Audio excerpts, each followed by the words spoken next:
What's up guys? Welcome na kami sa CACT Dasmariñas.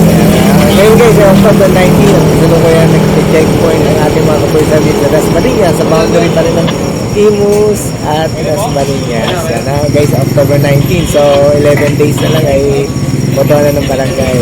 Pero ito tayo, tama ko sa vlog. Member po siya ng RPAC. RPAC po. Sir, ano pong pangalan? Leonardo Monteril, Tibayan. RPAC na. Ito na sir ang may disiplina ng RPAC. Regional Federation Against Crime. Regional Federation Against Crime. Chapter po na? Chapter po ng Dasmariñas. Dasmariñas. Ako po ang chairman ng Dasmariñas. Masyadong sir yan.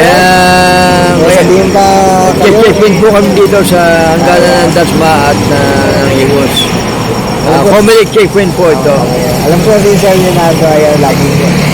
Napansin ko lagi kayong present dito. Siguro masyadong busy. So guys, ngayon ay patapos na yun ng checkpoint. Kaya sir, may ano ba sasabi niyo sa mga na-checkpoint ng ating kapulisan sa Dasma? Napansin niyo lang? Hindi napansin kayo? Meron nung